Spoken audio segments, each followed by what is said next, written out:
सबसे पहले मैम आपका स्वागत है DS4 न्यूज़ में। Thank you so much. Ma'am मेरा सवाल है कि जो घटना है उसको देखते हुए पहले तो ये बताया जा रहा था कि जो अपराधी हैं, अब बताया जा रहा है कि उनके घर के लोग ही अपराधी हैं, उन्होंने ही मारा है। इसमें मैम कितना सच्चाई है, क्या चीज़ है? देखिए, अभी तो CBI इंक्वायरी गठित हो गई है, तो पहले इसकी इंक्वायरी करने दीजिए। लेकिन सबसे पहले ये है कि बलात्कार होता है या कोई भी महिला पे, बच्चियों पे अत्याचार होता है तो ये हो क्यों रहा है, और इस पर सारी पॉलिटिकल पार्टियां, सत्तासीन हो, विपक्ष हो, कोई भी हो, इतनी पॉलिटिक्स करने की ज़रूरत क्या है। मैं अभी कुछ ही महीनों के बाद एक पूरे देश में यात्रा निकाल रही, पैदल यात्रा निकाल रही, आपके माध्यम से कहना चाह रही हूँ मैं कि मैं देश की महिला बच्चियों पर अत्याचार किसी भी किस्म का नहीं होने दूंगी। मैं पहले काले कोट वालों को मैं क्वेश्चन पूछ रही हूँ, जो मिलॉर्ड लोग बैठे हुए हैं।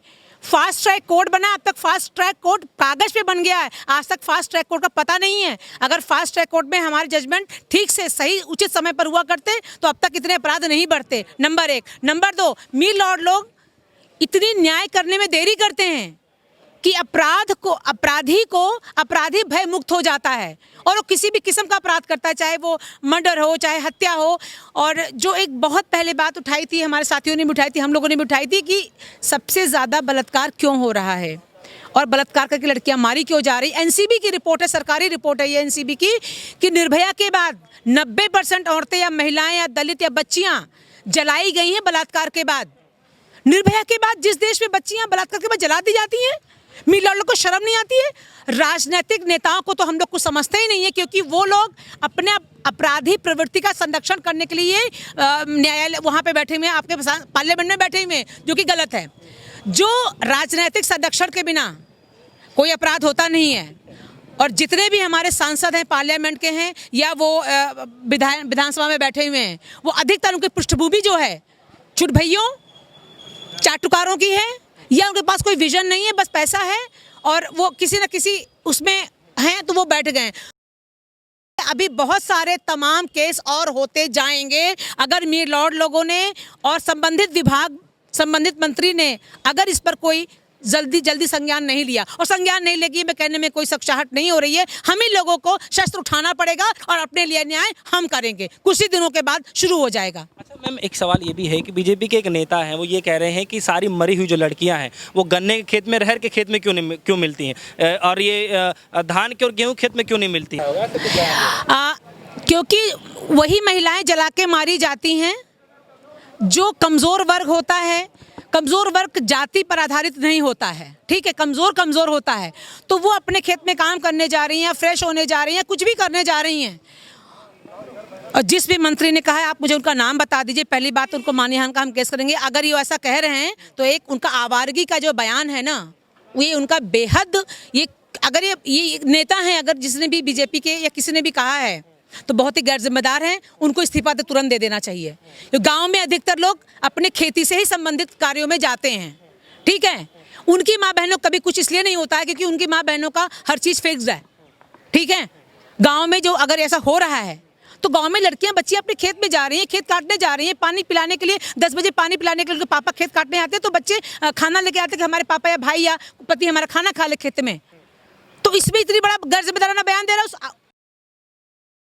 रंजीत श्रीवास्तव है मैम, जिनका ये बयान है जो आया था, वो कह रहे हैं कि जिस तरीके से मतलब क्या ये होता है, क्या उनके गांव में उनके घर की लड़कियां, माँ बहनें ये करती हैं क्या? अगर करती होंगी तभी वो कह रहे हैं। मैं सीधा सवाल उठा रही हूँ उनके ऊपर, खुद के ऊपर। जो करेगा नहीं वो कहेगा नहीं।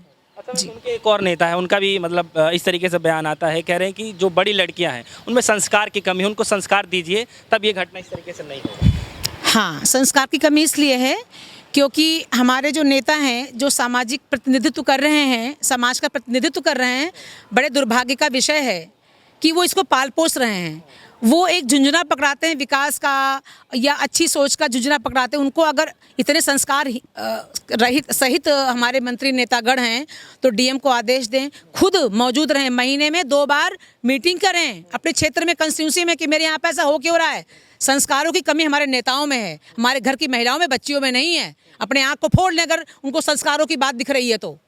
योगी ये कह रहे हैं कि हाथरस की जो घटना है उसको लेकर के पूरे संज्ञान में, एक्शन में आए हुए हैं, तो कह रहे हैं कि पूरी तरीके से जांच की जाएगी, निष्पक्ष जांच की जाएगी। मैंने फिर कहा, हाथरस की एक बात नहीं है, हाथरस जैसी बहुत सारी घटनाएं। अगर महिला कोई प्रॉब्लम करती है उसको भी सजा दो, अगर महिला गलत है तो उसको भी सजा दो। अपराध अपराध है, चाहे महिला का हो या पुरुष का हो, अपराध अपराध है।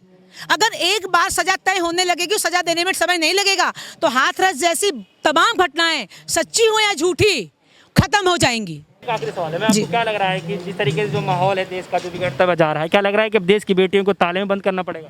ताले में नहीं, देश की बेटियों को उनको ताले में बंद करवा के खुद आके अपना न्याय लेंगी। मैंने पहले भी जब ये हुआ था, आपका रेड्डी हुआ था, ये बहुत सारी महिलाओं पे आपको पता है कि मैंने लगातार आवाज़ें उठाई हैं। हम लोग इस पर बहुत बड़ा काम करने वाले हैं। पहले नेता मंत्री ने, एक्चुअली क्या होता है ना, वोट सब्जेक्ट होता है ये। आप जो आप पॉलिटिक्स रेप पर कर रहे हो, अब रेप पर पॉलिटिक्स कोई नेता, कोई मंत्री, कोई राजनीतिक पार्टियां करेंगी नहीं। अगर रेप पर पॉलिटिक्स तुम लोग कर रहे हो, वोट बैंक बना रहे हो, तो देश में कहाँ कहाँ रेप हो रहे हैं। एनसीबी की रिपोर्ट है 15 मिनट में एक रेप होता है, इसका मतलब 1 मिनट में एक रेप होता है। सरकारी रिपोर्ट से आंकड़ा बहुत ज़्यादा होता है। तो तुम लोग हो किस लिए? संबंधित विभाग मंत्री है किस लिए? तो रेप पर कोई पॉलिटिक्स नहीं करनी है। रेप पर सामाजिक संगठन जो इतने हैं, मैं दुर्भाग्य के साथ कहना पड़ा, सारी एनजीओ जो हैं, मैं उस पर आज उसका भी क्वेश्चन उठा रही हूँ। एनजीओज सरकार का प्रोटेक्टिव होती हैं, उनकी आवाज़ बोलती हैं, हम जैसों की आवाज़ बाहर निकलने नहीं दी जाती है। इसलिए अब रेप पर हमें लगता है कि कोई भी राजनीति नहीं होना चाहिए।